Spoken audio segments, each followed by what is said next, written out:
दहेज में थार गाड़ी न दे सका पिता, फिर दुल्हन के साथ उसकी ससुराल वालों ने जो किया उसे देख आपकी आंखों में आंसू आ जाएंगे। ये घटना मध्य प्रदेश के एक छोटे से गांव की है। रमेश, जिसने अपनी बेटी पिंकी का रिश्ता राहुल नाम के एक लड़के से तय किया। राहुल का परिवार बहुत अमीर था और उन्होंने शुरुआत में दहेज लेने से साफ मना कर दिया था, क्योंकि उन्हें आगे पिता को दहेज के लिए मजबूर करना था। पिता के पास ज्यादा कुछ नहीं, बस 10 बीघा जमीन और एक छोटा सा घर था। घर अभी कच्चा था क्योंकि पिता अपनी जीवन भर की कमाई अपनी बेटी की शादी के लिए जोड़ रहे थे। रिश्ता पक्का होते ही अचानक लड़के बालों की नियत बदल गई और उन्होंने पिता से दहेज में एक थार गाड़ी और घर का सारा सामान मांगा। पिता की हैसियत इतनी नहीं कि वो ये सब कर पाए। उन्होंने हाथ जोड़कर कहा, समधी जी, मैं एक साधारण आदमी हूँ, इतना दहेज कहाँ से लाऊंगा। लेकिन लड़के वाले अपनी जिद पर अड़े रहे और उन्होंने रिश्ता तोड़ने का फैसला कर लिया। बेटी का रिश्ता टूटने की बात सुनते ही पिता ने बिना सोचे समझे दहेज के लिए हाँ भर दी। पिता चिंतित थे कि इतना पैसा कहाँ से लाऊंगा। फिर समाज के डर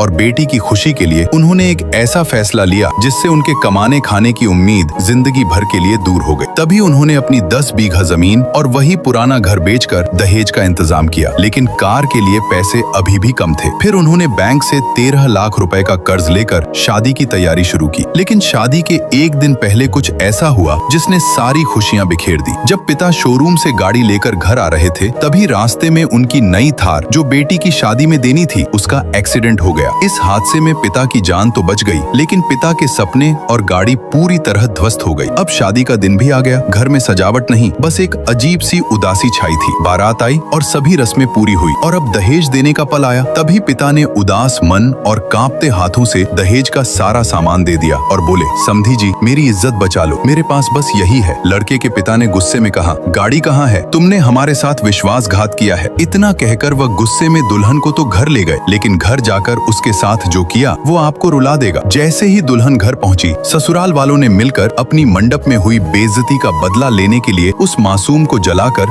उसकी हत्या कर दी। आज हमारे समाज की सोच दहेज को लेकर इतनी गिर गई है, जिसने आज एक मासूम की जिंदगी छीन ली। क्या इसमें पिता और बेटी की कोई गलती थी? कमेंट करके बताना। और मेरा आपसे अनुरोध है कि जहां दहेज और दौलत की मांग की जाए, वहां बेटी का रिश्ता कभी मत जोड़ना, क्योंकि समाज के ताने और बेइज्जती बेटी की जिंदगी से बढ़कर नहीं। अगर मेरी बात से सहमत हैं, तो वीडियो को लाइक करके कमेंट में पिंकी की आत्मा की शांति के लिए एक लाल दिल जरूर भेजें। और ध्यान रखें, बेटी से बढ़कर कुछ नहीं होता।